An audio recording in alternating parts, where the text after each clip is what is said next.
introduction. So as he mentioned, I'm Hayley. I work with Susanna Whitaker-Sweaver at Emory University, and our lab focuses on measuring the rotational spectrum of complex organic molecules for the purpose of comparing them to radio telescope data to start mapping out the chemical composition of the interstellar medium. And my particular project is on aminomethanol at the moment, so I'm going to be talking about that today. So we use radio telescope data to map out, as I mentioned, the interstellar medium. Radio telescopes such as ALMA look in the submillimeter microwave regime, which gives us rotational spectra of molecules. Now you can imagine we have hundreds of molecules in the interstellar medium, and you have a telescope pointing at a particular area, and it measures everything in its line of sight. So you can imagine, say we have 100 different molecules, and they're all overlaid on each other in one big spectrum. So trying to deconvolute that and determine which molecules are actually in that spectrum is very, very difficult. And so our lab looks at measuring lab-based rotational spectra so that we can directly compare it to radio telescope data so that we can determine the composition. So rotational spectroscopy is in the gas phase. That's the only way that molecules can rotate. But gas phase models don't actually reproduce the abundances that we observe in space. The accepted theory today is the surface chemistry on interstellar ice grains. So you have a composition of ice such as water, methanol, and NH3 ices. And these come in contact with cosmic rays, UV radiation, and it starts to dissociate these more complex species down into these radical forms. Upon approach to, say, a protostellar core or a warmer region, these radicals can migrate in the ice and start to recombine, and that's how we form even more complex organic species. As this ice warms up even further, these complex molecules can then be dissolved from the surface of the ice, and that's how we detect them in the gas phase. And so these four molecules here, dimethyl ether, methylamine, ethanol, and ethylene glycol, are predicted to form from these ice dissociation products, and all four of these have actually been detected in the interstellar medium. So as I mentioned, our target molecule at the moment is aminomethanol, which is also predicted to form from these ice dissociation products. But I'm going to give you a little bit of a rundown on rotational spectroscopy as a whole, because that's what I'm mainly going to be talking about today, just so you kind of understand what I'm talking about. So in the gas phase, as I mentioned, molecules are actually able to freely rotate, vibrate, and translate all at the same time. So we have, if you remember from undergrad, if you ever took PChem, there are three main types of molecular spectroscopy. We have the electronic spectroscopy, which kind of gives us information on what atoms are in our system. We have vibrational spectroscopy, which gives us functional group information, which is kind of telling us if we have an OH group or a carboxylic acid or something like that. But rotational spectroscopy really gives us that structural fingerprint. So if we have two molecules with the same atoms in them, similar rearrangement, but there's just a slight different conformational change, rotational spectroscopy can tell us the exact conformation of our molecule. So it's very, very useful in that sense. So to give you an idea of the region that we measure these different types of molecular spectroscopy, so electronic is kind of from your visible optical region and up. Infrared is where we do our vibrational spectroscopy, and then our radio microwave submillimeter region is where we do our rotational spectroscopy, which is where telescopes such as ALMA actually measure. So a bit of an energy level diagram here. This bottom one here is the ground electronic state, and then we have an electronics excited state, and this blue arrow here shows an electronic transition. So it's quite a large energy gap. Within these electronic states, we have these vibrational levels. And so you can see here, this red one is a vibrational transition. And then within that, again, we have rotational transitions. So you can get a large magnitude of different rotational transitions depending on the electronic state and the vibrational state and so forth. So it can get quite complex. So starting with the simplest model, a diatomic molecule. So imagine you have two different atoms. For rotational spectroscopy, your molecule has to have a dipole moment. So you can kind of think of that as having a break in symmetry. So for a diatomic molecule, you need two very different atoms. If you have H2, for example, if your atoms are the same, you're not going to see it. And so if you can imagine, there's two axes running through, so this one coming through here, and say there's an axis going straight through the bond here, if your molecule rotates around the bond axis, you're not going to see anything because nothing's really changing, right? But if you draw an axis through here and your molecule rotates about the center of mass, you're going to see a change of dipole moment because your molecule is actually changing orientation. Diatomic molecules are quite simple in their spectra. They have very even space energy level spacings. We refer to them as 2b, where b is just your rotational constant, which is inversely proportional to your moment of inertia of your system.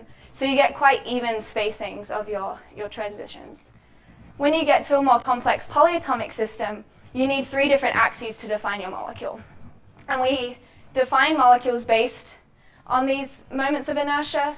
So starting with your linear molecule, just like with your diatomic, it acts in a very similar way. You move to a spherical top, so something that is completely symmetric, you can't see that. And then you have your symmetric top, which is where it starts getting a little bit more complicated. So symmetric top is defined in 2 different ways, which is just related to which moment of inertia, or which axis actually has a unique moment of inertia. From there, we move on to our asymmetric top, which is the most complex situation that we can have. For example, just this water molecule with 3 atoms, 2 different atoms, is an asymmetric top and has a very, very complicated spectrum, even though it's a very simple molecule. So to give you an idea what that might look like compared to the diatomic spectrum I showed you before, we get a very, very complex spectrum. This is the spectrum of glycolaldehyde. And these are the magnitude of rotational constants that you need to fit something like an asymmetric top. So as I showed before, with the diatomic molecule, you just need that B rotational constant, whereas for an asymmetric top, it gets much more complicated. So we really need these laboratory-based spectra to try and fit. Like, imagine if you had 100 of spectra like these overlaid on top of each other. We need to try and deconvolute that. So that's what we do. As I mentioned, my target molecule is aminomethanol. It's of prebiotic importance, which is why we're interested in it. Specifically, it's the precursor to glycine. It's been predicted to be stable under interstellar conditions, but is very unstable under terrestrial conditions. So you can't buy it in a bottle. And even when you make it, it dissociates and reacts away so quickly that we need to measure it almost exactly as we're making it. So it's a very, very difficult way to try and make something and detect it at the same time. As I mentioned, it's predicted to form from interstellar grain surface chemistry, and there is no rotational spectrum of this molecule at all yet. So the way that we propose to make aminomethanol is using a technique called O-singlet-D insertion chemistry. So O-singlet-D, I'll go into that on the next slide, but it's just an excited state of atomic oxygen. And it's been shown in the past to readily insert into HX bonds, where H is hydrogen, and then X can be anything from carbon, nitrogen, oxygen, or another hydrogen. It's been shown that it has some kind of preference for carbon-hydrogen bonds, but it can absolutely insert into different bonds. So we propose to use the carbon-hydrogen insertion of O-singlet-D into methylamine to form aminomethanol on the fly, and then measure it as we're making it. So, as I mentioned, O-singlet-D is the first excited state of atomic oxygen. Its ground state is a triplet P. All I really want you to get away from this is singlet and triplet. So singlet means your electrons are all paired, and then in the triplet state, you have 2 unpaired electrons. But for a reaction to occur, the surfaces of these molecules or these atoms have to overlap, and the only way they can overlap is, well, not the only way, but they have to have the same spin in order to overlap. So a carbon-hydrogen molecular orbital, all of our electrons are paired, and so this surface only overlaps with the O-singlet-D surface. It doesn't overlap with the triplet P, so we can't have that insertion occur in the triplet P state. And spin flip is forbidden in this in most cases. So the way it actually happens is the oxygen actually takes an electron from the carbon-hydrogen highest occupied molecular orbital, which is actually a bonding orbital. So by taking that electron out of a bonding orbital, you're decreasing that bond order. So that bond breaks, it gets weak, it breaks, and the oxygen's able to insert. So a little bit on how we actually do that in the lab. So this is a picture of my chamber. We have a vacuum chamber. We have my laser coming in, and we have this silicon tube here. I have above my chamber, I have a reaction mechanism where I mix all my molecules together, and I mix ozone, argon, and methylamine together. They enter this tube, and that's where they interact with the laser. So the laser is specifically to interact with the ozone. The ozone at 248 nanometers breaks apart into O singlet D, and therefore while in this tube, the O singlet D can insert into methylamine, form aminomethanol, and then we push it into our vacuum chamber. This difference in pressure gradient causes it to rapidly expand, which prevents further reactions from occurring, and it also actually results in rotational and vibrational cooling of the molecules so that we can probe these low-lying rotational states, and also the vibrational cooling can prevent it from further dissociating. We then probe the supersonic expansion with our submillimeter light, and then detect the spectrum from there. So in the past, this technique specifically has been shown to work to produce methanol from O singlet D insertion into methane. And here's just a few transitions of methanol to prove that it was actually methanol that we're making. But methanol is quite stable. So we wanted to show that an unstable species like aminomethanol, for example, can actually form, but something that's been obviously observed before. So they form vinyl alcohol using O singlet D insertion into ethylene. And again, you can see that was successful. So aminomethanol, looking at the reaction energy diagram, as I mentioned earlier, O singlet D can insert into more than just the carbon-hydrogen bond. So we did a reaction profile energy diagram. So the O singlet D inserts into the methylamine and gives off a lot of energy. And aminomethanol is the most energy stable molecule. It does give off about 152 kilocalories per mole, which will become important later on in my talk. But the fact that it's the lowest energy species is likely to mean it's the highest, the most prominent molecule in our spectrum. From there, we use computational chemistry techniques. So we just ran a theoretical calculation and grabbed out the rotational constants and the structure of the molecule, the optimal structure. And it gives us an idea, so we simulate this spectrum using these rotational constants, and it gives us an idea of where to look in our spectrum, what sort of lines we're looking for, maybe what region we should be expecting them to be in. And then once we get the spectrum, we can refine it from there using this as our start point. So starting with ozone, as I mentioned, that's my O singlet D precursor. Here you can see we're detecting it in our system. If I set my frequency on the center of this transition here and monitor it over time, so the way that we introduce our molecules into the chamber is using a pulse valve. So it actually pulses the gas into the chamber. So as the pulse valve opens at time 0, you get this influx of ozone into the chamber, which is what this is showing here. And then as your pulse valve closes, your signal goes away. At about this time here, unfortunately, this frequency doesn't show up the laser RFI, but we do get an ozone signal depletion, which is indicative of forming O singlet D. From there, we started, it's been a while since this chamber had run an experiment like this, so we went back to methanol to make sure we were still successfully inserting our O singlet D. So we introduced methane into the chamber with the ozone. You can see here after the laser fires, you can see the RFI. Again, this is in time. We start getting an influx of methanol signal. And if you measure a multitude of different methanol transitions, we are in fact making methanol. But it's important to note that we have to use very specific techniques to try and hone in on this signal because there's so much dead time when our molecule of interest actually isn't there. So that makes spectral acquisition quite slow. So I removed the methane from the system and started to introduce the methylamine. So here's just a snippet of a band-wide scan, which is how far we've gone so far. We've gone from about 140 to 225 gigahertz. Here's just a snippet.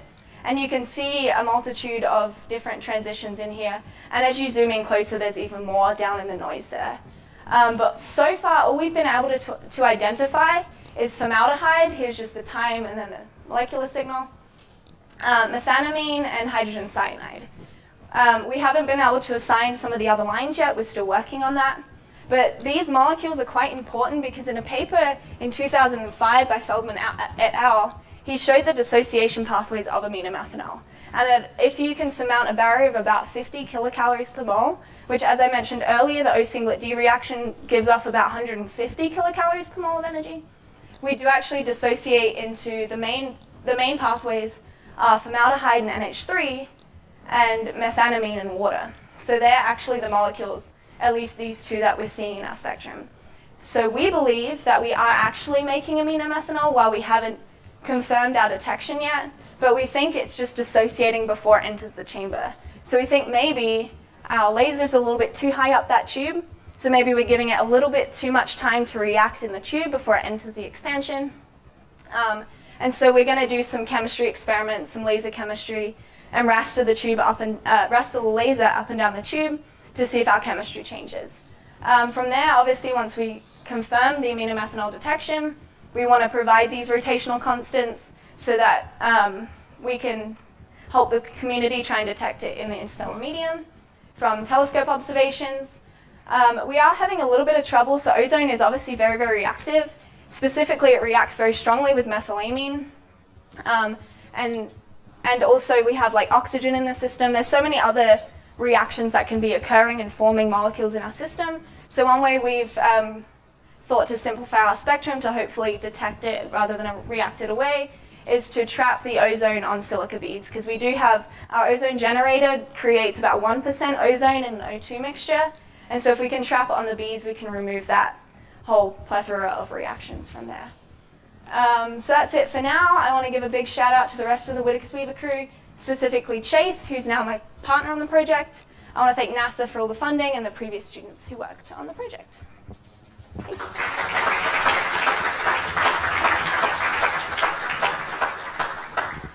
Thanks for try again. Thanks for the talk. We have a. Hi, can you go to slide 12, please? Yes. Your instrumentation. So, what kind of a detector are you using after step 3? This one? Yeah. That's a hot electron bolometer. It's an INSBE. So, hot electron bolometer. all your data happens in a matter of seconds, is that right? Okay. Thank you. Yeah.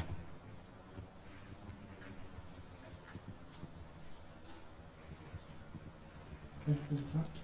So, I was wondering, did you consider the hydrogen bonding, intermolecular hydrogen bonding in your calculations, since it can change your B and your rotational constant in your molecule? For the computational part, let me go back, so I know what you're talking about. Oh, wait, sorry, my bad. For this one? Yeah. The which hydrogen bond? So, you can have hydrogen bonding between OH and nitrogen in this molecule? Oh, yes. That was this calculation was done by a previous graduate student, but I believe he did consider that. But we ran a bunch of different calculations at different theory levels to get the right, yeah, right, to get the most likely structure for that. Yeah.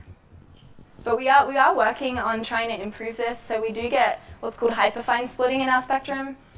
So we're trying to add more terms to this calculation to try and get it a little bit more accurate. Great talk. If you go back one slide, you showed the 2 possible products. You said they're one's more thermodynamic and the other's stable. Is there any sense of the activation energy difference between the 2? This energy difference, you mean? The energy you need to input to get into one. Oh, I see. This is a barriers reaction. Oh. All right. Well, thank you very much.